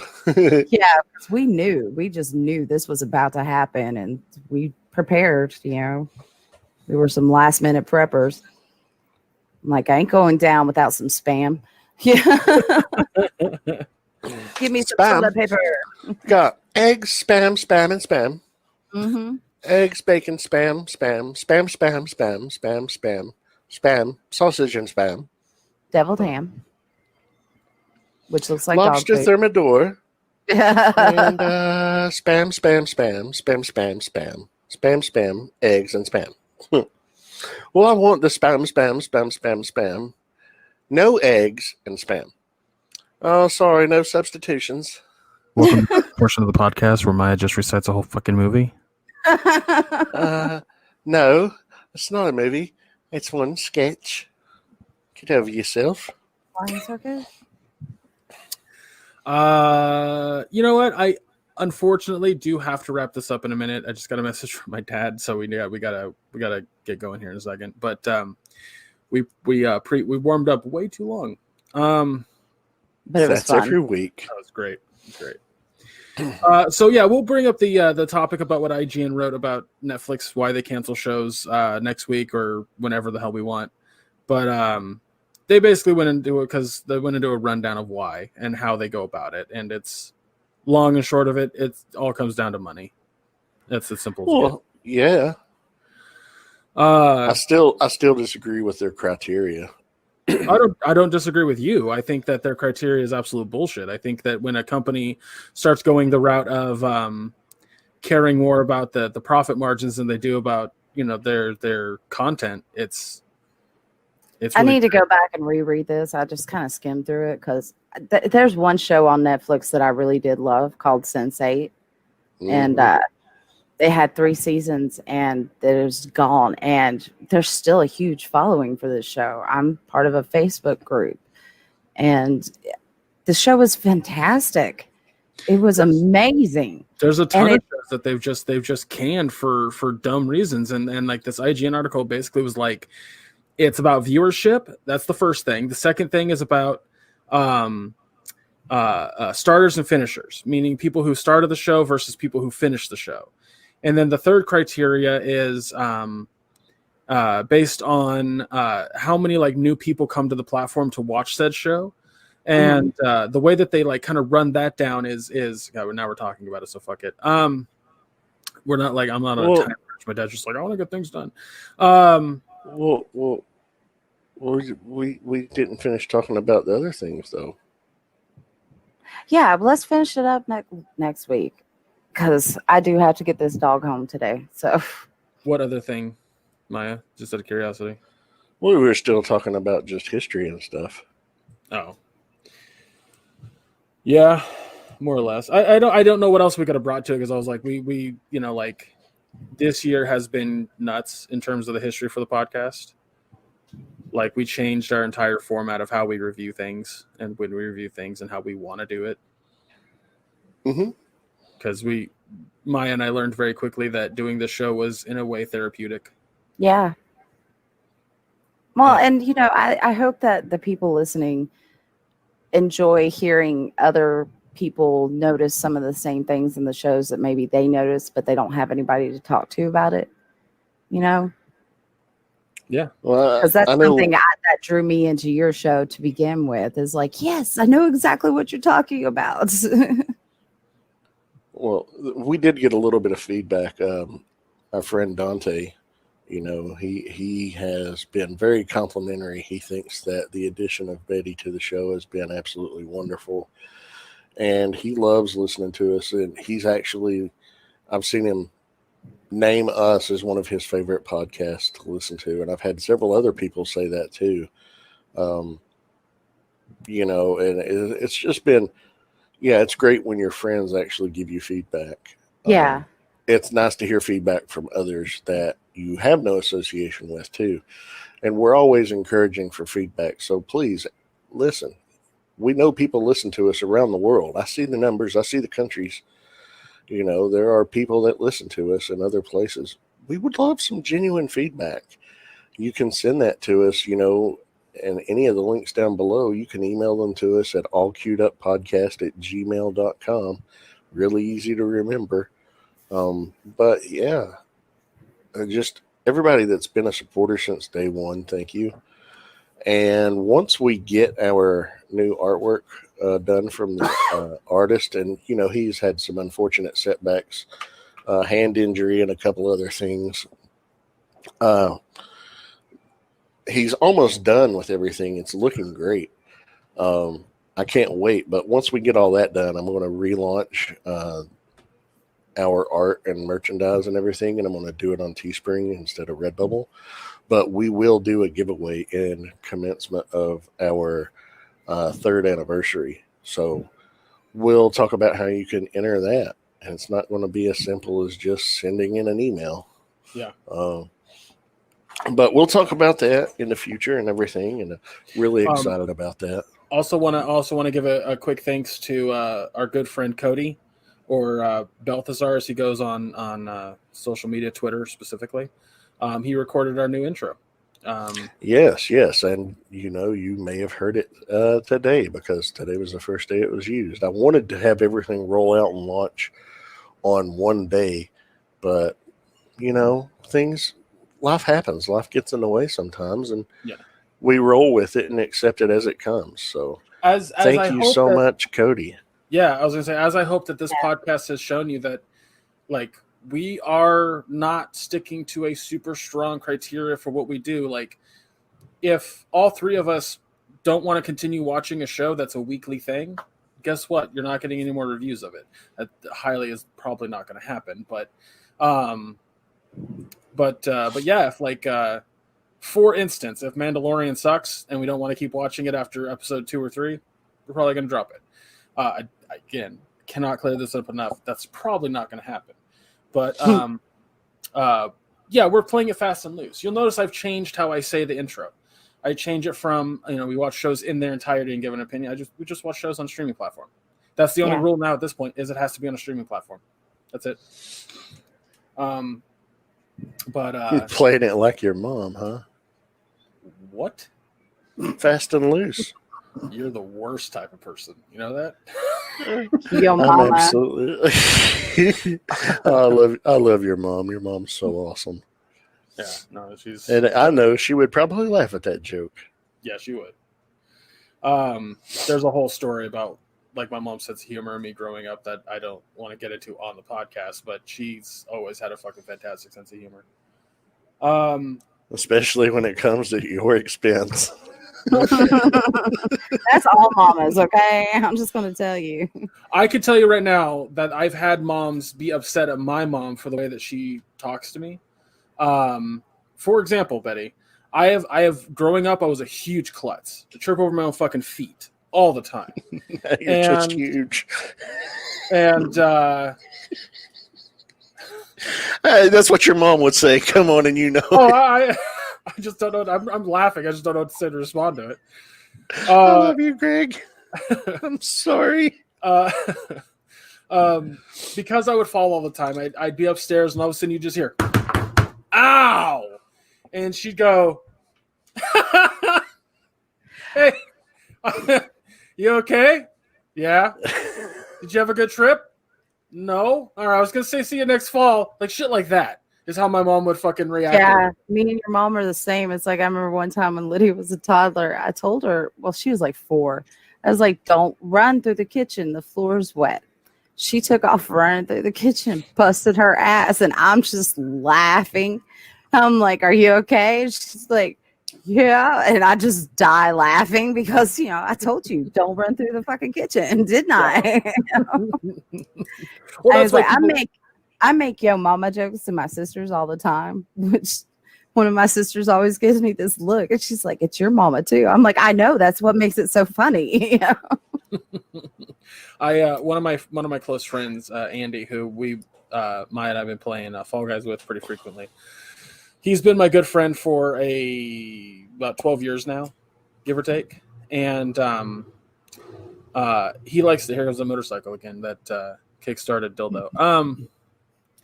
The one of the things about him is he constantly makes jokes. He cracks wise at my expense, much like Maya here. And I usually don't have friends that don't do that. Like all of my close friends fucking tease me or make fun of me or whatever, just making jokes. Point I'm getting at though is that there's this one situation where my mom comes into my room and she starts talking. She's cracking jokes or she's saying something, and my buddy Andy just goes, "Jesus Christ!" And people say I'm mean to you. Yeah, and I'm like, why do you think I have a thick skin, dude? Like, why do you think that shit doesn't get to me? You blubber? All right, motherfucker. Guess what? Guess what's coming next? Podcast is over. Nope. This is ASMR. What's going on here, Gregg? I mean, oh God! I'm sorry. You left that open-ended. I had to do it. Andy would want me to. Oh no! If he listens, he doesn't listen to our show because he's preoccupied with like one other podcast. But if he did listen to this episode, he'd be very proud of you. Well, I'll have to tell him when we play again. Yeah. Oh, Or goodness. hopefully tomorrow. Oh, yeah. So what are we going to cover next week outside of our usual? Are we going to go for Hubie Halloween? Yeah, let's throw that in there. How far would you? Because it wouldn't bother me in the slightest if neither of you wanted to review Ratchet. But do we still want to do that? I If mean, you I'm want- going to get around to it eventually. I'll leave it up to you guys. If you want me to be honest, I have no desire to continue watching this show. I understand. I understand entirely. Yeah, I don't know why. It's just not. It's not clicking with me. It's one of the. Sometimes I they can just tell you don't. You know what can you do? I can tell you why, but I don't want to ruin anything for Maya, so I might as well just keep it to myself. Well, I mean, I'll watch it and make my own decisions, and then we can I love discuss. the actress. I just the think actress is Ryan. great. I think Ryan Murphy wanted to make a version of One Flew Over the Cuckoo's Nest that fits into his whole like American Horror Story vibe, and I don't think it works for the show. Yeah, and I was not a really big fan of most of the seasons of American Horror Story. So Same here. I've never even watched the show, so Coven was the only season I watched in full, and that's because I had Stevie Nicks in it. You might really enjoy it, Maya. I don't know. I didn't because Ryan Murphy, from my perspective, and again, don't let this affect you, just take it for word, but he really wanted to make it fit the 1950s aesthetic to the extent that all the actors act as if they're in a 1950s movie. And they're all doing a great job, but I don't think it works. Like it's a completely different vibe from the movie that it's based on. So That's what I was feeling. Getting through those first 2 episodes, I'm like, this does not feel like what I thought it was going to feel like, and I don't like it. And I know it's kind of like saying no during the middle of sex, but I'm saying no during the middle of sex right now. I don't want any more. Thank you. I don't blame you. That's why I suggested Hubie Halloween, even though I haven't been excited about a Adam Sandler joint in a hot minute. you really do need to watch Uncut Gems. I know. God damn it. Yeah, I know. Dude, no, for real. It's his best. He's never done a better movie. I want to watch it with my dad, but he's acting like he's like, I don't know if I'm interested. And I'm just like, everyone's giving it a good fucking review. What are you talking about? Make your dad some shroom tea and sit down and watch it. Making what? Some shroom tea. Oh, I'll just give. Hey, it's good for depression. I'm saying everybody should do it once a year. It's super good for you. I'm allergic to mushrooms as well as eggs. Oh my god. I think at this point Maya just says that she's allergic to it if she doesn't like it. No, I don't. I don't like raw tomato, but I love tomato-based sauces and other things that are made with tomatoes. You won't catch me eating a raw tomato itself. Blech. I couldn't eat them when I was pregnant. For some reason, when I was pregnant, I really loved like the little Roma tomatoes, the little cherry tomatoes. Mm-hmm. But when I was pregnant, they tasted just god awful. I don't know. They were off. And I didn't like strawberries until I got pregnant. And when I got pregnant, then I was like, I need strawberries now. And I never liked strawberries before. But I don't think I'm allergic to any foods. I mean, my parents thought I was allergic to MSG. Turns out I'm not. But too much will give me a bit of a headache. Kind of like, if you smoke too many cigarettes in a day, you'll get a bit of a headache. It's kind of like that. Just like, the headband around the head where you're just like, oh, that don't feel good. Yeah. And I'm still hungry. Yeah.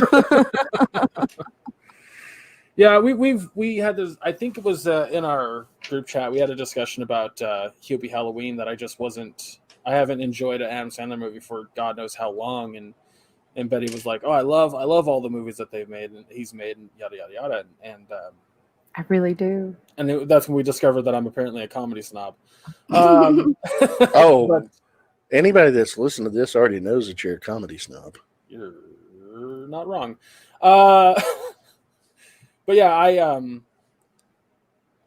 I watched the trailer to this. I wasn't super impressed. There's a few good jokes, but I know that Betty is, and I know that it's actually getting some really decent reviews.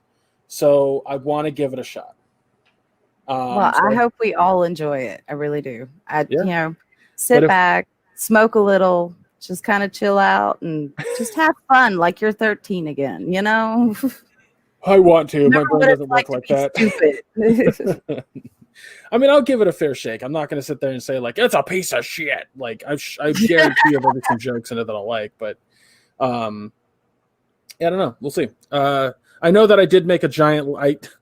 I made the mistake of going onto social media and asking people for their recommendations for horror movies to watch this month. I was expecting like a few. I got like one I could watch every day of October. I don't have that kind of time, folks. Like I made a list of 5 that I'm going to watch this month. Like, thank you for your suggestions. Hereditary better be number 1 on that list. It is number 1. It's my the 5 that I'm going to watch. And I need to know the other 4. Oh, I'd like to know. Oh, okay. Yeah, shut up. The 5 are Hereditary, then Annihilation, then Us, and then Babadook, and then It Follows. Ooh, So I've you've got one not more seen suggestion for you. It Wait might a be minute, on the but list, you've go not ahead. seen any of these? Nope, not yet. Oh my God. Yeah. I've got one more suggestion for you. It's on Netflix. It's really good. It's Swedish. It's called The Relic. That's Yeah, not that on was Netflix. good. That was weird, but it was better than Midsummer. What I did want to say. Oh, absolutely. Midsummer was trash. I was like, What? what? Yeah, I was like, when white people start asking you to come with them, no, you run away. That's what you do. You do not follow the creepy looking children of the corn. That movie was trash to you guys? I did not like it. I wholeheartedly I don't trust disagree. white people. I don't understand why anybody else would. I didn't say I disagree with you on that part. I just disagree on the assessment it's a bad movie. It was the whole thing of it was just so. Yeah, I find it hard to believe that you're just gonna stand there while all this shit's going on. I mean, there's a level of politeness. I understand outside your culture. You're like, oh, okay, yeah, I'll be polite about this. Once you start having people thrown off a cliff, fuck you, I'm gone. I don't care if I have to walk over That's exactly the what happened with 2 of them. That's exactly what happened with 2 of them. They said, "Fuck that, I'm gone," and then the village was like, "Well, now you're dead. Now you're dead." I'm sorry, I gave you the wrong. It's a 2017 horror movie called The Ritual on Netflix. Oh, The Ritual. I've heard of The Ritual. I've not seen it. The Ritual. It's a Scandinavian movie. It's very good, heavy into Norse legend. Check it out. I think you'll like it. It's only an hour and a half. Yeah, hour and a half. That's the thing. I grew up on horror with my mom. Like, people were suggesting movies that I've seen multiple times.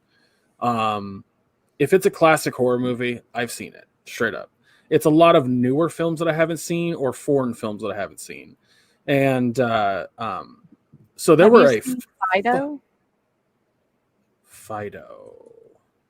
Yes. It's the zombie as a pet movie. Yes.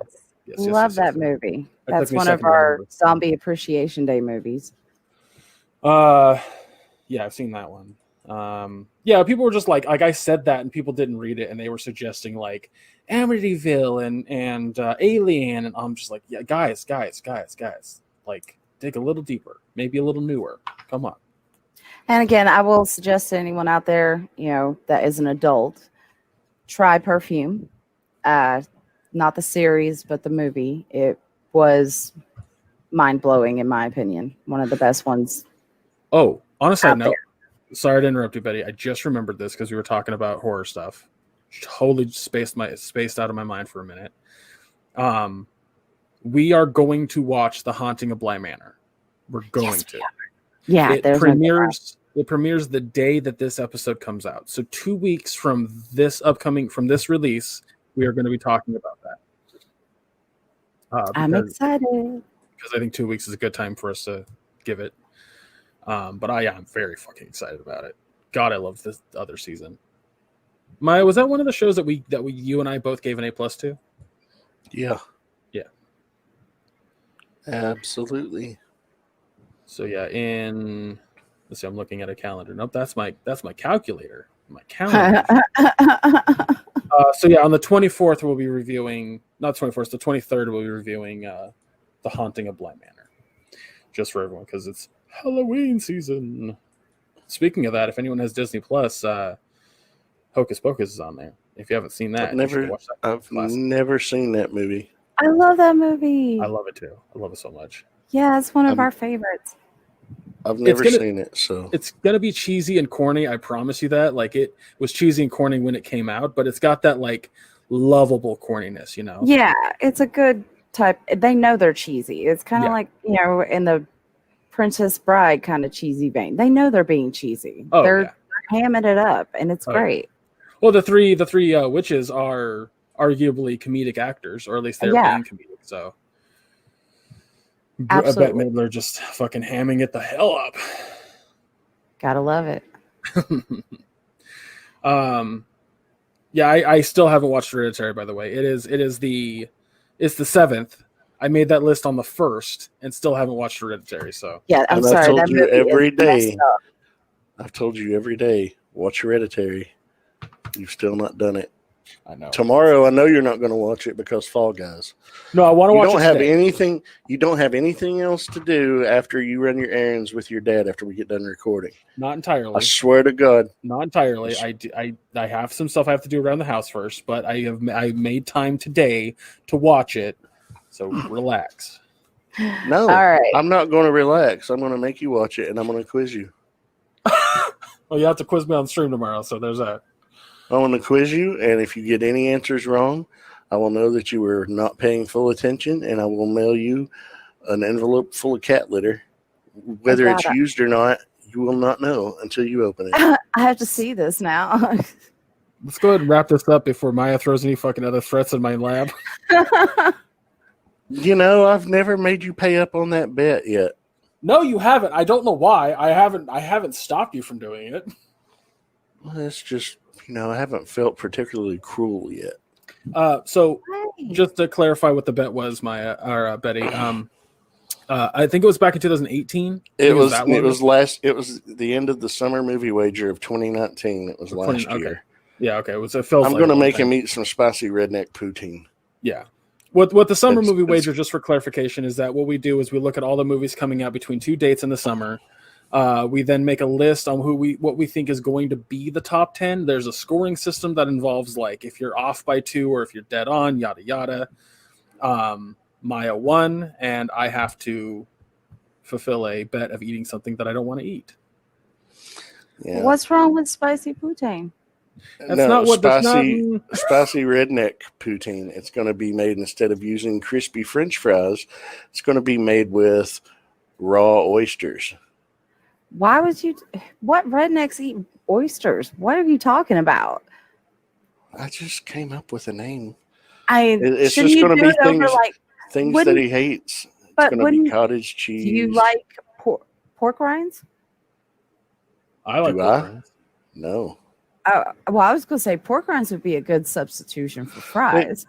It can't be things that he likes, though. So gross, though, man. It's like snot. I know. That's the point of it.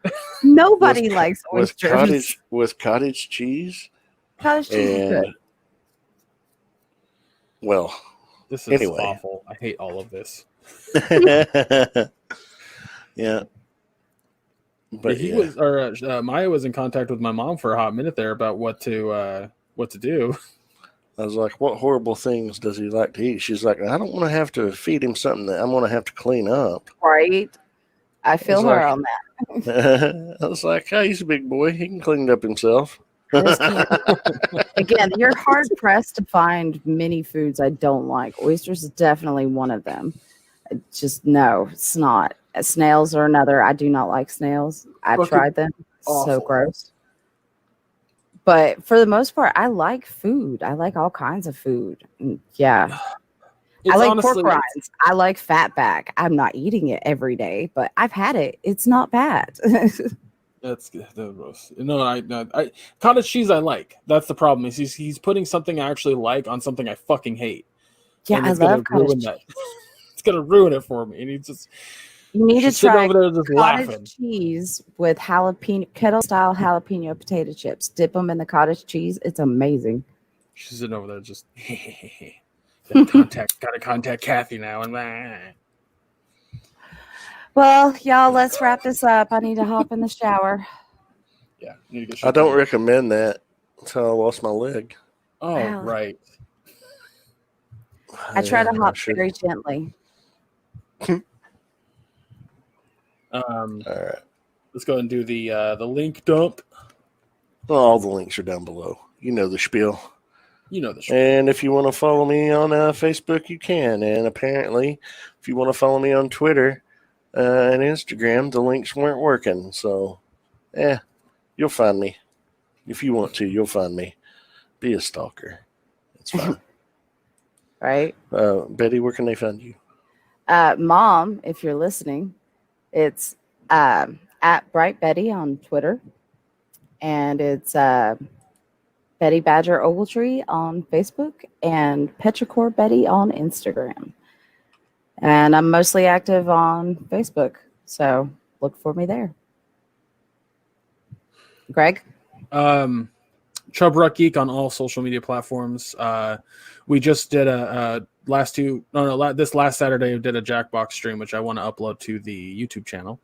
So you can all check that out. But we're going to definitely be playing hopefully this Saturday and then definitely next Saturday because that's when the new pack comes out. Yeah, it's so fun. It's a lot of fun. And there's still not all the games have you played yet, Betty, which a lot of them are. Because there's so many packs, like you're coming into it like super late into the game. And I still want to play TKO with you. Oh, my God, yes. Yeah, it's just a lot of people are like tired of TKO. And I'm just like, yeah, but we got a new person. We got some new blood here. Yeah, and it's been a long time since we played it. Yeah. And we definitely have to get Cody in to play with us. 100%. 100%. It's just nice to play games with people again because my husband's not a game person. So it's so nice. I've missed it. Yeah, there's a game that I'm really excited about for number 7 called Champed Up. And it's basically like kind of like TKO, but it's superheroes. So it's be interesting. It would be interesting. Well, so that means y'all need to check in tomorrow night to see how I do with these games because it is fun watching a new person do this. I will give you guys that. It is definitely fun. We had a really fun moment this last Saturday where I brought up a certain kink, if you will, if you want to call it that everyone else in chat was just disgusted by. And I was very proud of myself for making them all cringe. Yes. So I'm fucking drawing funny. a blank. I'm drawing a blank. Lolly hentai. Oh, that. I mean, I can't help that you're into that, weirdo. I never. What the fuck is wrong with you? Don't say that. We have teenage daughters, Maya. Don't say that. Oh, yeah. Yeah. Do not want to be on the show with somebody that people think is a pedophile, okay? Don't Google it. Don't Google it. Don't Google it. No. I Use your did. imagination. That's enough. I've known what it is for a while because I knew what lolly was because of a friend who likes lolly clothing. Like there's a whole fashion trend in Japan where you basically the dresses are like $500 fucking and they you look like a doll. And then of course I know what hentai is, and I was like, no way is that combined, and sure enough it fucking is. Yes. I should have assumed, but here we are. Everything you want, you can get on my the favorite internet. reaction was from Valere, who when I asked them, I was like, do either of you want to explain what that is? And Valere just comes back with illegal. Yeah. And absolutely correct on that one. Oh, I was laughing so fucking hard. Jesus Christ. But yeah, my goal was to gross them out and it worked out, so I'm happy with myself. But yeah, that's the kind of comedy that you can expect. That's Fun what you can times. expect. It's good stuff. I brought it's a lot of fun. A lot of And laughs. I got a fresh bottle of Jameson, so we're gonna have a fun Ooh. Saturday night. I need to get some booze for Saturday nights. I'm dry. Yeah, I don't even know how you already don't have some. That's insane. Because it's expensive. I just don't have the money for it. You Literally, either need some weed or some booze, and booze does not have to be expensive. Wild If I'm turkey's pretty streaming- cheap. like I don't know if I ever explained this to you, but like weed just turns me into a vegetable. Like I'm not interactive. My brain just goes, okay, it's time to not do anything. He had some once before we recorded, and the ending. Ooh. That Yeah. makes me so sad for you. Oh no, I love smoking it because but I do it like when I know I'm not gonna have to do things. Yeah, I've known people like that. I'm not one of those people. I was gonna say weed is basically a Ritalin to an ADD kid. But yeah, booze on the other hand, I'm functioning on that, and I'm Well, always a you happy know, drunk. I'm a I'm super like happy. 3 shots, and I'm like, wee, yeah. So That's yeah, me that for it. bottle's gonna last me a good few months. You're a lightweight too, so am I. People are always surprised by that. They're like, you're so heavy. How are you a lightweight? And I'm like, I don't fucking know. That's my genetics. It's metabolism. I actually don't metabolize alcohol at a normal rate. I'm a slow metabolizer of alcohol. That You might be as well. Yeah, that might be. I honestly have no idea. Because when I drink, it stays in my body. That's why I have not been seriously drunk in a hot minute, because the hangovers are hell. Yeah. That was never fun. And I'm sorry, blacking out never got to that point, because I'd always get sick before I could ever get to the point of blacking out on alcohol. Yeah. There's only been a handful of times that I've gotten that drunk in my life, and I don't want to again. As a woman, it's just not safe. You know what? There's that. Don't Yeah, wanna like go there. I'm a 450-pound dude that drunk. Like nobody's fucking with me. But yeah, like when we let's wrap this puppy up, guys. Again, next week is the finale of The Boys and the penultimate episode of Lovecraft Country. We'll be talking about both those. We're gonna watch the movie Hubie Halloween on Netflix. Adam Sandler's new comedic Halloween joint. I don't know why I call his movies joints, but whatever. Most people don't know this, but you can keep your weed in there. In what? Adam Sandler fans will get this. It's more of a Rob Schneider reference, But but it yeah. was Adam Sandler who said it. He was the guy in the shop. The I thought Rob Rastafarian. Schneider- I thought It was Rob Schneider Schneider's movie, but it was Adam Sandler who said it. Oh, okay. That's my little I'm thinking of a Saturday Night Live skit though. No. no. It was the Rob Schneider movie where he turned into the teenage girl. Oh, And- the hot chick. And Adam Sandler was working in a head shop or like some weird magic shop. I don't know. But he opened up a box and he was like, most people don't know this, but you can keep your weed in here. It's been a running gag with us for a very long time. Gotcha. Speaking of the hot chick, there's a movie coming out that I want to watch really bad where it's like the hot chick, but the body is swapped with a serial killer. Yeah, That looks I want to really see fun. that too. So, but yeah, guys, we will see you hopefully Saturday night if you come and listen to us or join in with our games. Have a good time. it's twitch.tv/ChubRockGeek. I think we should eventually start this channel like an all queued up Twitch channel, but I'm not in a hurry to do it. But yeah, guys, that's it. And we'll talk about what goes down next week. So, Yeah, it's gonna be exciting. All right, guys. Peace. Thanks for listening. We love you. Namaste. I don't know. Go ahead. peace, love, and polypops on my end. Take care, everybody.